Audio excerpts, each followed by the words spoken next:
الله الرحمن الرحيم وعن عمرو بن العاص أن النبي صلى الله عليه وسلم بعثه على جيش ذات السلاسل قال فأتيته فقلت أي الناس أحب إليك۔ مشکوٰۃ شریف کی 6023 نمبر حدیث ہے۔ باب مناقب ابی بکر کی 5 نمبر حدیث ہے۔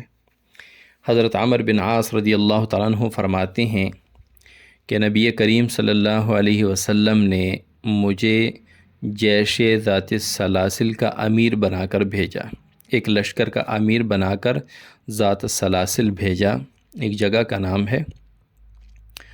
قال فرماتے ہیں فاتیت، میں آیا رسول اللہ صلی اللہ علیہ وسلم کے پاس، فقلت، میں نے کہا، ای الناس احب الیک، آپ صلی اللہ علیہ وسلم کو سب سے زیادہ لوگوں میں محبوب کون ہیں؟ قال، آپ صلی اللہ علیہ وسلم نے فرمایا عائشہ، یعنی مجھے سب سے زیادہ محبوب حضرت عائشہ ہیں۔ قلت، میں نے کہا، من الرجال، مردوں میں سے، یعنی مردوں میں سے آپ کو سب سے زیادہ محبوب کون ہیں؟ قال، آپ صلی اللہ علیہ وسلم نے فرمایا ابوہا، یعنی حضرت عائشہ رضی اللہ عنہ کے والد گرامی، یعنی ابو بکر صدیق رضی اللہ تعالیٰ عنہ۔ قلت، میں نے کہا، ثم من، پھر کون؟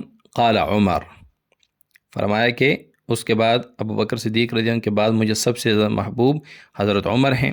فعد رجالا، اس طرح آپ صلی اللہ علیہ وسلم نے بہت سارے لوگوں کے نام لیے، یعنی میں پوچھتا گیا، آپ صلی اللہ علیہ وسلم بتاتے گئے۔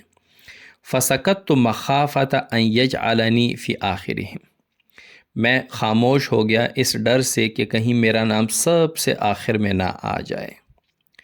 یہ ایک لشکر ہے اور اس میں حضرت ابوبکر اور حضرت عمر رضی اللہ تعالیٰ عنہ بھی تھے۔ آپ صلی اللہ علیہ وسلم نے کسی مصلحت کی بنا پر حضرت عمرو بن عاص کو اس لشکر کا امیر بنا کر بھیجا اور اس کو اللہ تعالیٰ نے فتح بھی عطا فرمائی، یا تو فتح کے بعد یا لشکر روانگی سے پہلے حضرت عمرو بن عاص آپ صلی اللہ علیہ وسلم کے پاس آئے۔ ان کا گمان شاید یہ تھا کہ آپ صلی اللہ علیہ وسلم نے ابو بکر و عمر رضی اللہ تعالیٰ عنہما کی موجودگی میں مجھے امیر بنا کر بھیجا، تو وہ اپنی حیثیت پوچھنا چاہتے تھے۔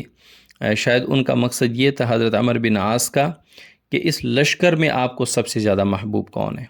تو آپ صلی اللہ علیہ وسلم نے فرمایا کہ مجھے حضرت عائشہ محبوب ہے۔ آپ صلی اللہ علیہ وسلم، حضرت عمرو بن عاص نے پوچھا کہ نہیں مردوں میں سے؟ آپ صلی اللہ علیہ وسلم نے فرمایا حضرت عائشہ کے باپ مجھے زیادہ محبوب ہیں مردوں میں، یعنی ابو بکر صدیق رضی اللہ عنہ۔